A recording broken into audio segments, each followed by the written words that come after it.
Let's now revise the chapter of EPF and Miscellaneous Provisions Act 1952. Right.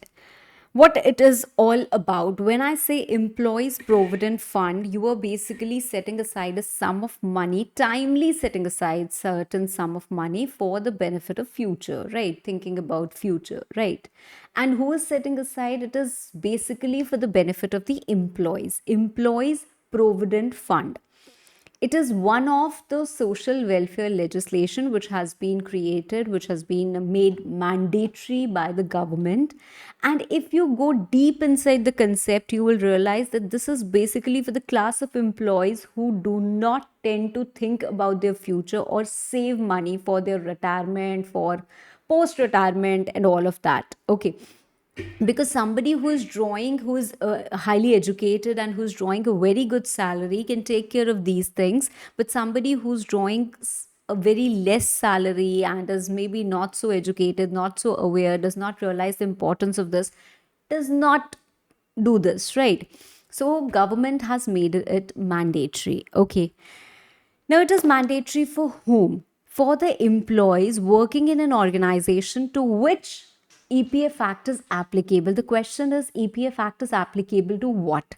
It is applicable to every factory which is engaged in an industry that is specified in Schedule 1. I've already told you almost every industry is specified in Schedule 1, right? And in which 20 or more persons are employed. Other establishment in which 20 or more persons are employed. If in any establishment there are less than 20 persons employed, in those establishments also central government can give them 2 months notice and make that this act is going to be applicable to you also. Okay, and if all the majority of the employees and employer feel that this act should be applicable to our establishment also, they can make an application and the act will be applicable to them also if Central Provident Fund Commissioner feels so. Now, once the act is applicable to you, it doesn't matter that you are an organization which had employed 30 people, but now your workload has reduced and now you have employed just 10 people. You have retrenched the other 20. Still, the act will be applicable because once it is applicable, it continues to be applicable forever and ever and ever. Okay, ma'am. So there is an organization to which EPF Act applies. So that organization has to register themselves with the authority or with the organization EPFO, right? Okay, so now the employees become EPF member. Ma'am, do all employees become EPF member? The answer is no. The act is actually applicable and mandatory for the employees who are drawing salary not exceeding 15,000 per month. So if your salary is up to 15,000 per month, then it is mandatory for you to become the member of EPF if your organization, if on your organization EPF Act is applicable. Now, when I say 15,000 per month, it means the wages. Wages is basic wages plus dearness allowance plus retaining allowance plus cash value of food concession. Okay. So that was about applicability. Now we have these three schemes under this act. Now, if somebody becomes the member of EPF, he also becomes the member of pension scheme and IDLI, Employees Deposit Linked Insurance Scheme.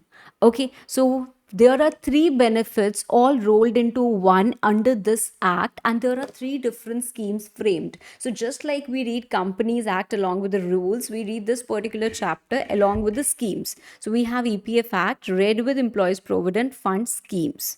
We have EPF Act read with Employees Pension Scheme. We have EPF Act read with Employees Deposit Linked Insurance Scheme. Okay. This scheme is meant to promote savings. The scheme is a retirement pension, that is an annuity regular payment after retirement, and this is for sudden relief to the family members in case of death, just like we have life insurance policy. So it gives you a cover of up to 6 lakhs. Okay. So these are all the social security benefits which are being given. Fine. Okay. This is something that I've already told you. Now, we also have something called as non-applicability. That is, the act is not going to be applicable to any establishment, like any cooperative society which has employed less than 50 persons and is working without the aid of power. I have explained you what are the cooperative society, what cooperative societies are. right? And to other establishments which belong to central government or state government, and they have already given their employees the benefit of PF, pension, etc., according to a different scheme which has been framed by CG or SG, right? Likewise, to any establishment which is actually set up under a central act like LIC, under a state act, and whose employees get the benefits of PF, pension, etc., under any scheme. So, if they're getting such benefits, it's not going to be applicable. This act is not going to be applicable to them. We have some important definitions under this act. The first one being appropriate government. So, appropriate government could be central government, it could be state government. When I talk that for me, what will be the appropriate government, central or state? Well, are you an establishment which is operating or which is having branches in more than one state? So your appropriate government cannot be state government, it has to be central government, right? Or if you're a railway company, if you're a port, if you're a mine, oil field, then appropriate government will be central government. In all other cases, it's going to be state government. When we talk about the authorized officer, under this act, the senior most or EPFO organization head is the Central Provident Fund Commissioner. Then we have additional, we have deputy, we have regional. So all these are called as authorized officers only. Fine. Basic wages, I've already told you. Basic wages. The wages means basic plus DA plus RA plus cash value of food concession. Basic wages means all the emoluments that you're earning without any allowance, without any cash value of it is not actually cash value of consideration. It is cash value of food concession.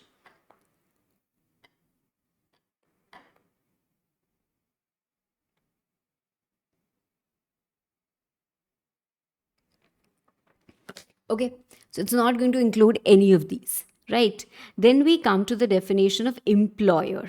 Now, there is a difference between employer and occupier, right? When I say occupier, then we have occupier of a factory, basically somebody who has the ultimate control over the affairs of the factory, right? He may not be the owner of the factory, but he's controlling all the affairs, or he has appointed someone who is the agent and he is controlling the affairs of the factory. So, somebody who is in charge of the factory, somebody who is having all the control of the factory, somebody who is taking all the decisions will ultimately be responsible for the things that went wrong in that factory, right? So, that particular person is the occupier. Now, when I say employer could be the occupier, it could be the owner, it could be their agent, representative, manager that they have appointed, any like, okay, for a factory.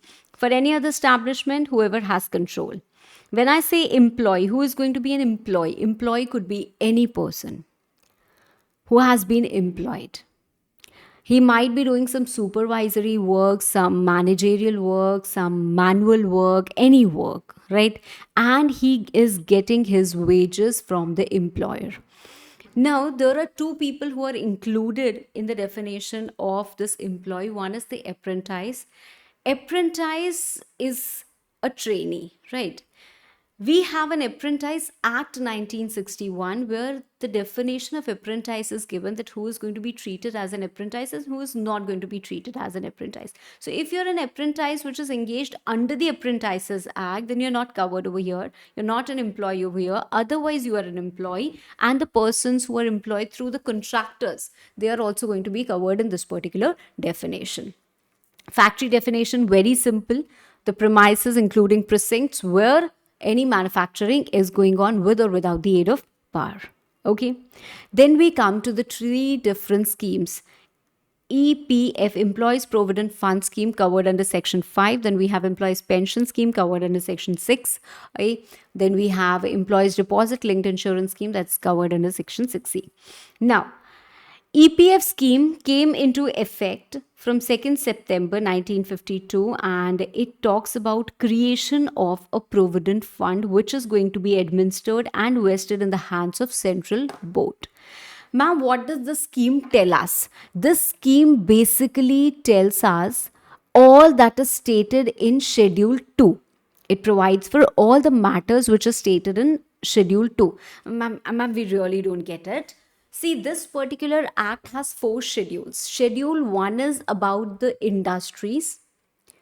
that we have already discussed, that the act is going to be applicable to every factory which is specified, which is falls under this industry specified in Schedule 1. So we have that specified. The other three schedules are about the other three schemes: EPF, EPS, and IDLI, right? So, Schedule 2 talks about that what should be stated. Just like under Companies Act, we have like a format articles of association or memorandum of association, right? In the same manner, here we have that for these matters, the scheme should say, like the scheme should be formulated in such a manner that it talks that okay, the scheme is going to be applicable to which employees, how are you going to avail the scheme, how do you get money from that, so what is the form that is going to be used, all of that is going to be specified in that scheme. We don't have to read the scheme, and we don't even have to read the schedule, but you should be knowing that Schedule 2, 3 and 4 likewise tells us that. Okay, the question is that, ma'am, it's going to create a provident fund, right? So every employer, now you have registered yourself with EPFO, and the applicable employees to whom EPF Act is mandatory, you create an account, their EPF account, and they become a member of EPF, right? So they are now the members of EPFO. Okay. Now, the fund is not going to be the money that you're collecting. What ideally is happening, you are setting aside some part of your salary, some part of your income to a fund which you will be using after retirement or maybe for certain things, right? This is the vision, this is what we are thinking. Right. Now, we all know that employer, employee, they both contribute to the fund, and that fund is not with the employer. He's not handling that fund. That fund is actually being handled and administered and vested in the hands of central board. The question is, what is a central board? So central board is something which has been established by central government. We have central board, we have executive committee, we have state board, right?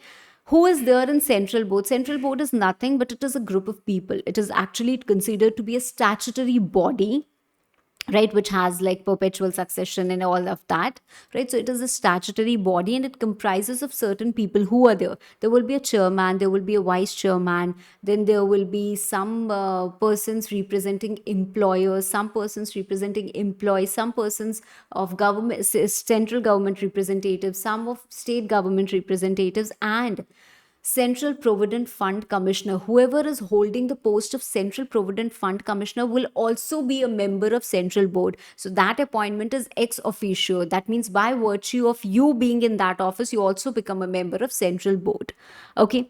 Now, Central Board is there. Then we have Executive Committee. Executive Committee is like a delegate to central board, so it is going to assist central board in all the functions that they're discharging. Ma'am, what are the functions that central board discharges? Central board is basically supposed to handle this fund, administer, monitor this fund, right, and do a lot of things. Executive committee, you are supposed to assist central board and help them discharge their functions, right? Then we also have something called a state board. Now, state board, what they are going to do, they are going to be appointed again by central government in consultation with the state government. So they decide that, okay, this should be the state board which is going to be constituted, because at the state level, there are a lot of things which need to be done. So who tells them what to do? They are going to do those functions which central government is assigning them from time to time. Okay. Now, in EPF scheme, there is a contribution by employer and by employee. The rate is 12%. It's written the other way around. The rate is 12%. Minimum contribution rate is 12%, right? So, employer, you have to contribute 12% of the wages, right? Employee, you have to match that equal contribution. Okay. Now, it is mandatory for the employees who are drawing salary up to 15,000. It is mandatory, right? If you're drawing a salary of maybe 20,000 per month and you want to be a part of this EPF scheme, can you? The answer is voluntarily you can, but then your maximum contribution will be restricted to 15,000 only. There is also a rate of 10% for certain establishments, which you don't need to learn in a lot of detail, but I have told you that, right? Okay, so that is the contribution which is being made. Now, employee, your contribution of 12% of the wages will directly go to the EPF account, but employer, your contribution of 12% will not directly go to the EPF account. In fact, 8.33% will go to the pension fund and 3.67% will go to the EPF. 8.33% of pay, 3.67% of pay. So ideally what you're getting is 12% of pay by the employee plus 3.67% of pay by the employer. This is what is accumulating in your EPF account. Otherwise, employee, you're not supposed to contribute anything to the pension fund. Employee, you're not supposed to contribute anything to the IDLI scheme, that is insurance linked fund, right? But employer, you have to contribute 12%, out of which it is diverted to both the funds. The third fund, you have to contribute 1%. Okay, so this is your additional burden which you have to do.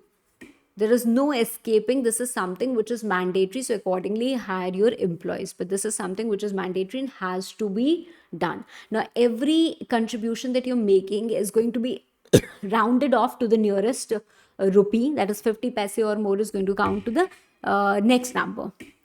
Okay.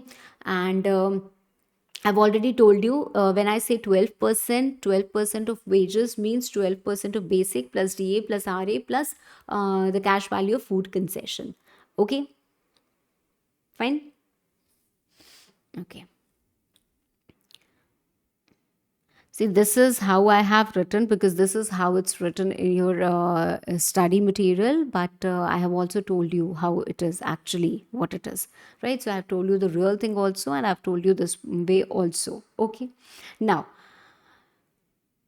can we withdraw from this fund or can we take advance from this fund? Of course, there is a difference. When we say withdrawal from the fund, it's like settling this particular account. And when I say advance from this particular fund, like if I'm saying withdrawal, maybe I have a house help and she comes to me and says that from tomorrow I'm not going to come settle my account. That is withdrawing everything, right? And maybe when she comes and says, the next case, she comes and says that I want 2,000 advance, right? So I give her 2,000 advance. That will be adjusted in the next month, right? So that is how it is done. Ideally, she's never returning me that advance, but however, it is advance only which she has taken, right? So that is the difference. Now there are many more things, many more conditions about advances, withdrawals and all of that, but you don't have to read it. So basically for your exam, since it's a very important question from examination perspective, this must be understood well, and this must be learned well. I wouldn't say understood well, because there are a lot of things that you're not reading to understand the entire perspective. So when I say withdrawal from the fund is allowed for if you're constructing your house, or if you're purchasing your house, or if you're repaying your loan, not a normal loan but in special cases. If you're withdrawing 1 year before the retirement, of course this again has a limit, or if you're withdrawing up to 75% of the balance, you can, if you're not employed for 1 month or more. Okay. Now advances, you can take advance from the fund in case of illness, for marriages, for post-matric education, when there are abnormal conditions like maybe earthquake, riots, COVID, etc., etc., when certain members are affected by electricity cut, when certain members are physically handicapped. So in these cases, you can take advance. Next, we come to employees pension scheme, right, which is covered in section 6A. What is pension scheme? Pension scheme, basically central government wants, and they think that okay, we are thinking about after retirement, but after retirement also, if collectively, because when I talk about provident fund, it's a lump sum payment given one time, right? So if a person gets that lump sum payment, he might spend it, but there has to be a pension which he's getting on a regular basis, like annuity, right? So you don't have to contribute anything extra to this employees pension scheme. The contribution by the employer is being diverted to the employees pension scheme, and this is for providing superannuation pension, that is once you attain the age of retirement, retiring pension that is otherwise done on superannuation, permanent disablement, widow pension or widower's pension, children or orphan pension, right? So again, there is a pension fund which is being created, and the same is also going to be administered by the central board. How the contribution comes into this pension fund: employer, this contribution comes, and employee, no contribution comes. Fine. Scheme ceases to be completed on 58 years.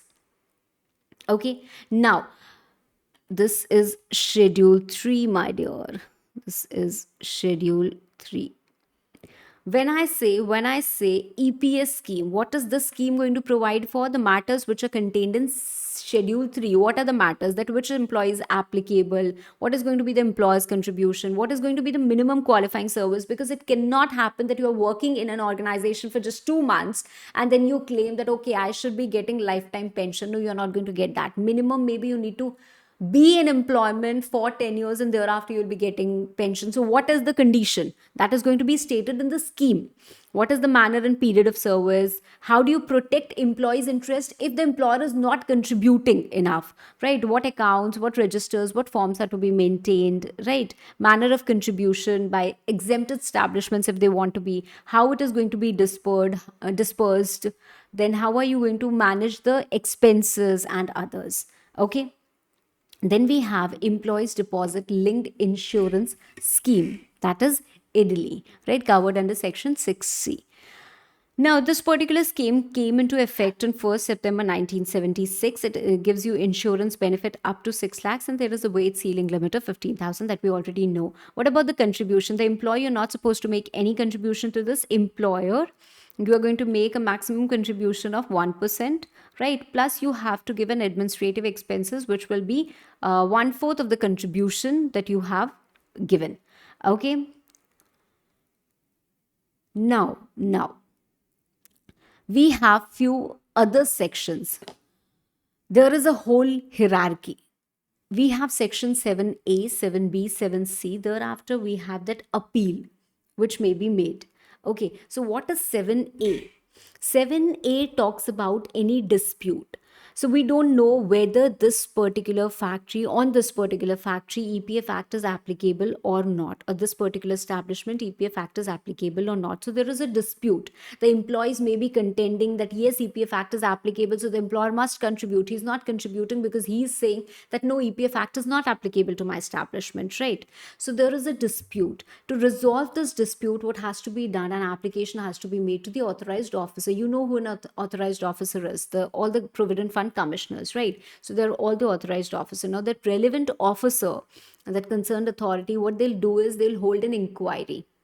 Okay, how do they hold an inquiry? They give an opportunity to both the parties. They give an opportunity to employer also to say his thing, right? And thereafter, based on that inquiry, they will decide that how to resolve this dispute, and they will also determine that, okay, yes, the act is applicable to you, so you have to pay an amount of 5 lakh is due from you. So that amount which is due from the employer. Why will the employer listen to him? Because the authorized officer has been entrusted with and has been given the same powers as a court has while the court is trying a suit. Like, they can call the persons that you have to come for attendance, they can examine those persons on oath, they can ask for documents, they can receive affidavits, they can send somebody for examining the witness, right? So all these powers have been conferred to the authorized officers. Okay.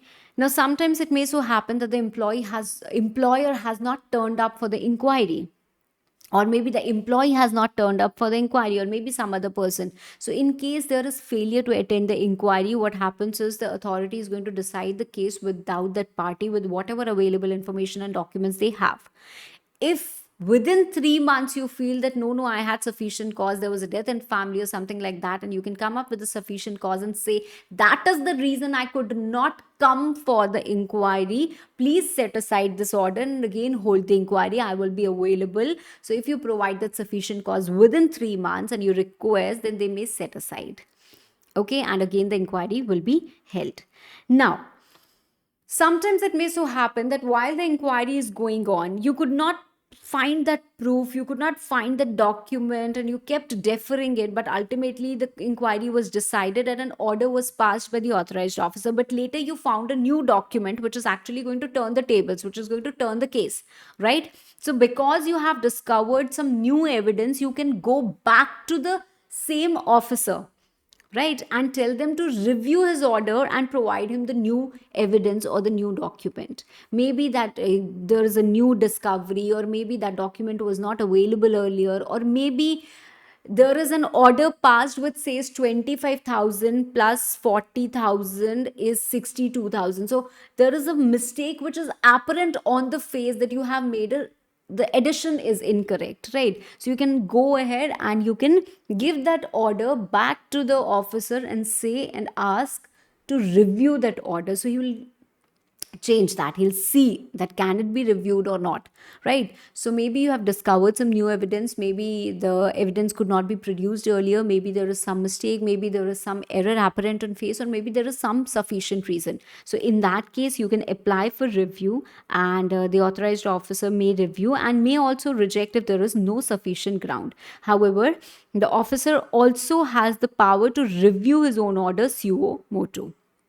Okay, apart from that we also have section 7c, which tells that till 5 years of passing those orders, if the authorized officer feels and believes that employer, I asked that document and you did not provide the document. Now that I've found your document, I feel if I had this document, your amount due would not be 50,000, rather it would be 5 lakh. So within 5 years, till 5 years, they can reopen the case. Okay, and they can pass orders. Fine. Now, if you are dissatisfied with the order under section 7A or 7B review order or 7C, trying to recover that escaped amount, right? So all these three, if you're dissatisfied with any of these orders passed by the authority, you can appeal to appellate tribunal. But when you're appealing to appellate tribunal will ensure that if the amount due calculated is 1 lakh, at least 75,000 must be deposited with appellate tribunal. Then only they are going to entertain your appeal. Supposedly you bring a plea that no, I don't have 75,000. This is absolutely unfair, injustice. You provide them sufficient grounds, then maybe they'll reduce your amount, or maybe they'll waive off that, okay, you don't need to deposit. Fine. So it depends upon case to case, but prima facie, this is the situation. Okay. Now, once you have appealed to appellate tribunal may confirm that no authorized officer, whatever they said is correct. They may modify, they may say, no, you don't have to pay an amount of 5 lakh, but 4 lakh only. Right? So they may modify, or they may annul, that is dismiss and refer back to the authority that you inquire it again. You see it again. Okay. Then we have other very few small sections. One is protection against attachment. That means whatever account is there, whatever amount is there in your EPF account, that is not going to be pledged, that is not going to be provided as a security to bank. It's not going to be attached. You will have all the rights against it. The employer will not reduce your wages just because they can reduce their statutory payment to PF. Like if you have a salary of 10,000, then the PF is 1,200. If you have a salary of 5,000, the PF will be 600, right? So they cannot reduce your salary or wages for this particular reason. If you're working in one company or organization, then you leave that organization and go to the other one. Whatever accumulation is there, it will be transferred to your new account. That is, the account is going to be the same to the new establishment, right? So nothing is going to be lost or wasted. Then we have one section called as section 14, which is penalties, which you're going to revise on your own. And then we have the last section that we have to read in this particular chapter, that is section 14A, which talks about offenses by companies. So what is offenses by companies? Supposedly, when we read the penalty, we come across and see that, okay, if you do not do this, you're imprisoned for 1 year.